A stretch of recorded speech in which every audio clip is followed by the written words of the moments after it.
This looks a little better. I mean, it's still ugly, but it still looks a little better. I went back over this with my really great plastic welder, and also I put a little coating of seal all on there. I guess the next thing to do is, while I'm letting that set up, I can go ahead and reassemble all this. So I hooked it up to the fuel line and then just put the 4 screws in to hold it, and I haven't assembled anything else yet. And put a little gas in it, and of course, you know, so far so good, but it's, you know, it's only just started. But, yeah. So hopefully that'll do.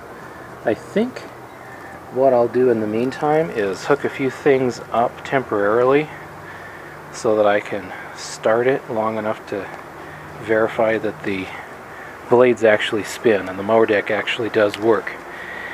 So I at least have that much excitement. Maybe I can't drive it, but I can at least turn the blades on and off again. And I suppose I should work on that grass chute, because you don't really want to be driving around with that big old hole in the side of the mower deck, right? So let's see what happens. Okay, I think I'm ready to give it a short test here. So here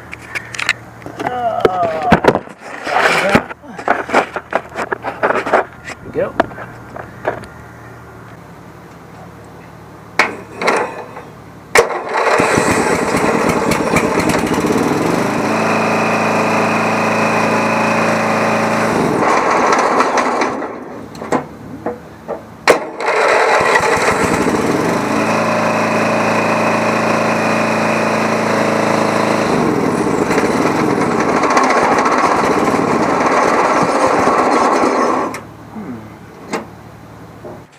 Guess I'm not as close to being ready to go as I thought.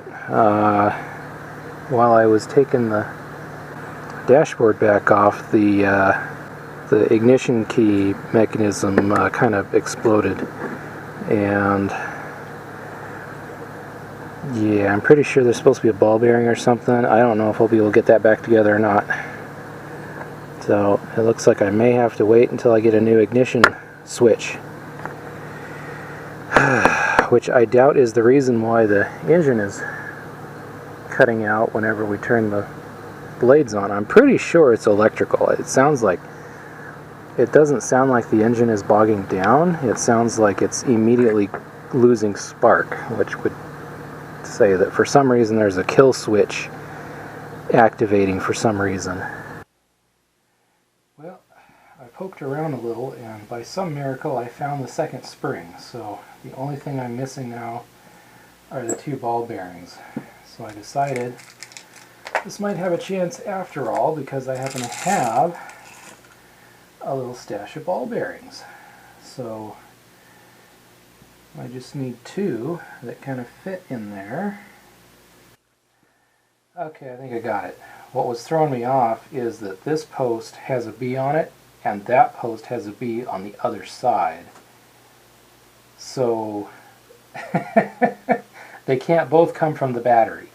One comes from the AC in, and the other one comes from the battery. So oriented like this has got to be from the battery, this has got to be AC, and this has got to be out to the starter. So also I took a simpler approach to trying to figure these out. The little switch arm, whatever you want to call it, the copper bit that turns, can only be oriented one of 4 ways in this switch. It won't fit any other way. So I decided that be easier just to pop it in and one way and see if it works, and then turn it 90 degrees each time it doesn't work until it does. And so what I got here is the actual, ew, what's that? Fuzz. The actual battery terminal and the actual starter terminal, and then keys, let's see, keys off, keys, well, wait, 1, 2, 3. Oh yeah, start, run, something, off. I don't know what that something is. But anyway, that's off, that's something, that's run, that's start. So, yay. Okay, so at some point we'll want a kill signal, and that's when it's completely off, right? And the other one is ground? Yes, ground. So once it's off, it should give us a ground, right?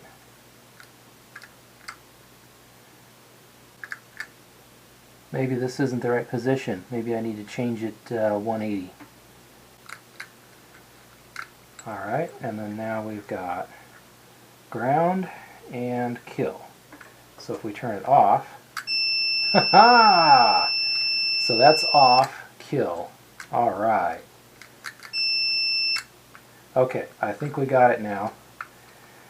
So now what we want to do is pinch these tabs over just a little more so it doesn't blow up on us again because it is spring-loaded. So, good. I won't have to buy a new switch because I was able to find enough parts to put this one back together. Yay! Alright. Okay, it's not my favorite thing to do, but I have bypassed the safety switch. The orange allows power to go all the way to the starter solenoid. The yellow, if it was connected, would kill the engine. So there's no engine kill, and there's no disconnect, safety disconnect for the starter solenoid now.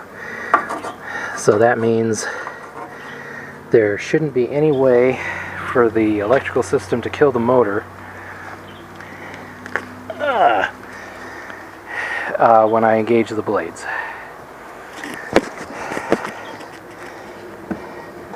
Gas tank is still not leaking. The starter switch is reinstalled. So let's see what happens.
Well, that worked out, more or less.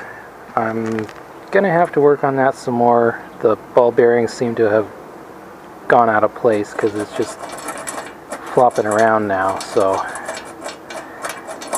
yeah, so I'll have to take that back off and work on it. Bypass worked, mower deck works,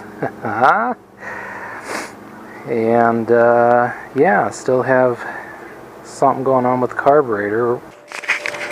Well, I had to fix the ignition switch again because the little ball bearings inside in the springs weren't clicking right, and so the key could just move around in whatever position it wanted, you know, instead of going click, click, you know, it just moved.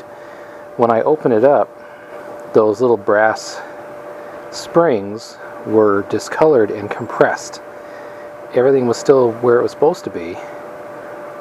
So I don't know, there's like a short going on somewhere. So I'm not sure what's going on there, but I found out these are about $12 on Amazon. So I'm thinking I'm going to replace it here pretty soon. It's okay for now-ish. I put some little insulators in between the springs and the ball bearings. Hopefully that'll slow down whatever's going on, but I feel like it's only like a temporary jerry rig, whatever you call it. But yeah, it worked great. Turns out I have to have the mower deck all the way up in order to match the height of my other lawnmower. That's okay, I like to mow the grass tall anyway, so no new nothing new out of the fuel tank. It's all nice and dry, no fuel coming out. Yeah, oh, I need to adjust this, because with this all the way down, it doesn't really break much, and also it doesn't clutch much enough. So the transmission is always just a little bit wanting to move just a little bit. Okay, oil changed. 700 milliliters came out, and 1.2 or 3 went in. So its official capacity is 1.4, so there's probably a little bit of oil here and there, plus some junk in there, sludge or whatever. Blackish brown, and no water in it, so yay! And it's not all, full of metal bits. It does have a thing over here, a little panel. Check level position only. So yeah, if I roll this out to a flat spot, I might be able to check and see if the mower deck is level. It looks pretty good to me. I don't know. It mowed. It makes the grass look okay. So probably not a big deal, but be interesting to look into, just to know. Okay, on to the clutch adjustment. I went ahead and bought a new key switch, and that one seems to work fine. I got the grass chute on there. Unfortunately, once again, my fuel tank is seeping fuel down at the bottom. So I think I'm going to look for, I know it's not the gas cap. It's got to be the repair. I fixed it twice and it still leaks. It's slower this time, but yeah, I think I'm gonna go see if I can find a used one or a cheap one. I'm getting kind of tired of buying stuff from Parts Tree, because every time I make an order, there's at least something in the order that's back ordered, and it takes weeks to get it. And I'm just, it's like, if I can find it on eBay, they ship it out in a couple of days. It may take a week to get here, but at least they ship it in a couple days instead of shipping it in 2 or 3 weeks or 4 weeks now. Still waiting for the carburetor parts. Anyway, I got the brake adjusted. That's on the other side. I never was able to find an owner's manual for this guy. The parts manual doesn't tell you how to adjust things or anything like that. So, but I saw someone on YouTube do brake adjustment on a similar model, and yeah, that worked. I don't know how to adjust the tensioner pulley on the drive belt, but now that the brake is working good, it seems to be okay. It seems to slip okay. So, and it looks like I'm going to have to take this side metal piece off, because I figured out why these little tabs where the bolts go in, figured out why they're broken. When you use if you lean on the steering wheel, it puts, when you get on and off the mower, it puts a lot of stress on those, and that's why they're cracked. So the fender washers aren't doing it. So that's going to be my next welding project.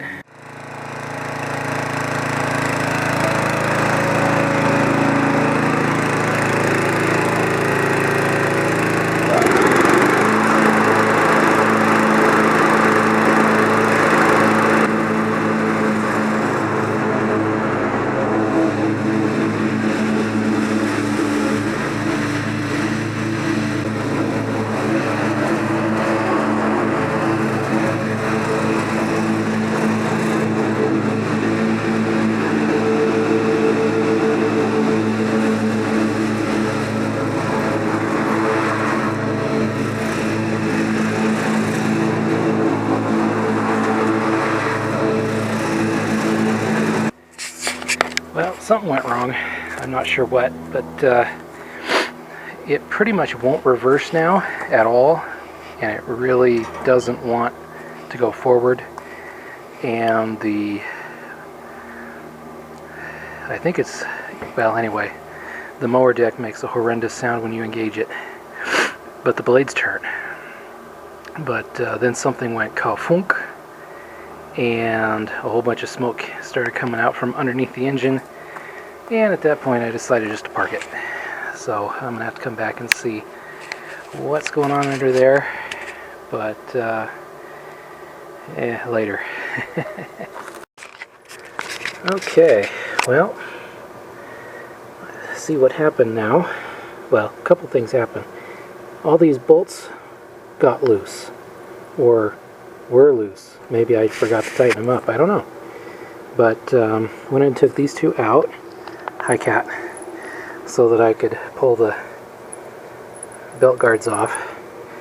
So those were loose, and somehow, I don't know if the splines wore out or if it was loose somehow, but this guy managed to get loose and ate himself to death. So I'm going to have to buy a new pulley. This was the good one too. Now the splines here, they're all worn and gone too. I really don't want to replace that shaft. So I think what I'm going to do for now is buy a new pulley and some more washers, and use the washers to really clamp that down rather than depending on the splines, since I don't have any anymore. I don't know if that'll be sufficient or not. We'll find out, I guess. If I get a big fender washer about that big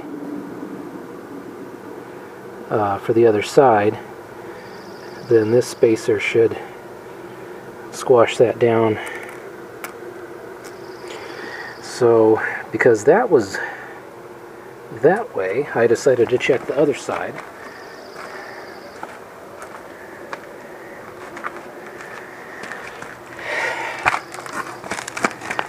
So the other side's okay. It's a little bit worn. It's got some play to it. So I think what I'm going to do is go ahead and buy